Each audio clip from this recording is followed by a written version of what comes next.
Ito na naman mga kaibigan, si OFW sa Pinas, si Mark, no? Ang nagtitipid na manggagawa sa Pilipinas. At ang ulam natin ngayon mga kaibigan, dahon lang ng sibuyas mga kaibigan, no? Dahon lang ng sibuyas. Sino ba ang kumakain nito? Malalas lang to, nilalagay sinabawan eh.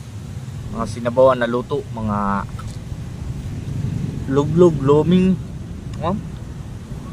Dito sa Bicol yung luglog may ganito eh.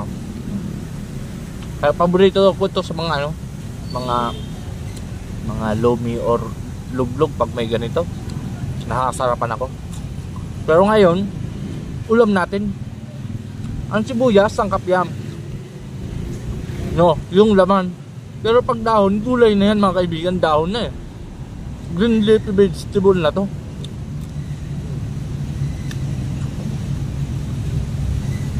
₱20 lang yung bili ko mga kaibigan. Ito, tinanggal ko lang yung mga green pa. Masyado yung medyo matigas na. Yung mga malambot lang kinuha ko para masarap. Yummy siya mga kaibigan, no? Para lang tayong Bombay. Malalim din ang mata natin eh, para tayong may laing Bombay eh. Pero tayo yung Bombay na babago.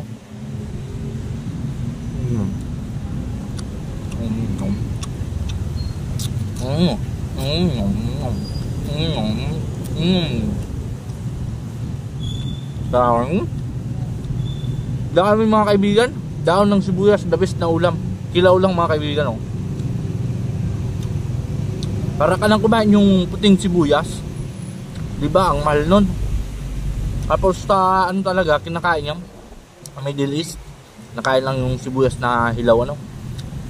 Sa atin naman dito sa Pilipinas, dahon lang mga kaibigan, pero masarap.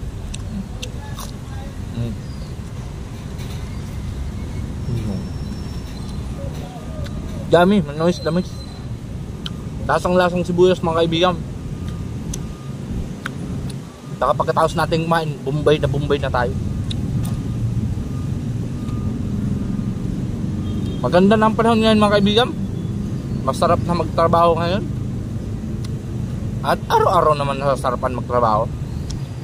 Masarap magtrabaho kasi naiipon yung pagod mo yan eh. Kinsinas ka tapusan, magiging pera yan. Dami.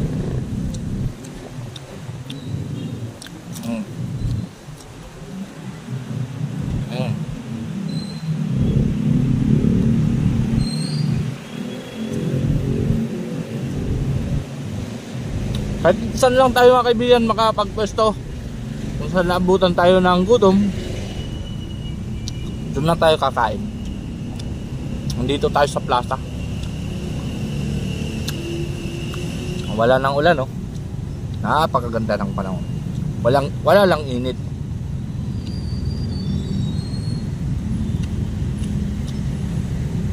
Pero kaninang umaga mga kaibigan, naglaban ako.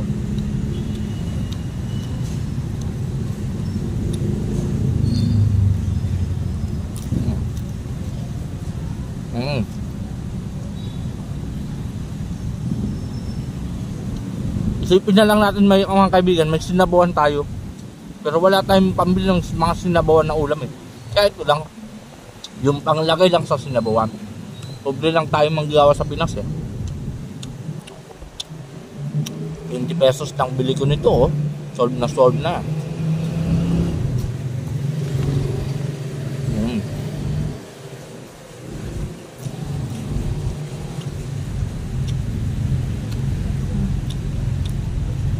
Parang tayo na namang kalabaw mga kaibigan. Kumakain ng parang damo eh. Manamis. Manghang-anghang.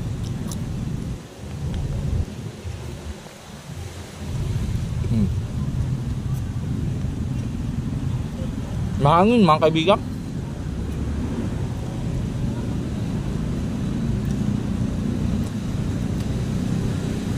Solid naman tayo mga kaibigan sa tanghalian.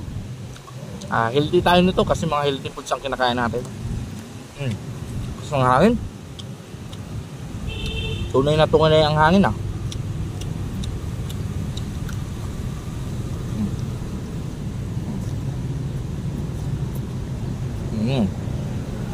Tulad na naman. Maraming salamat mga kaibigan. Hanggang sa muli.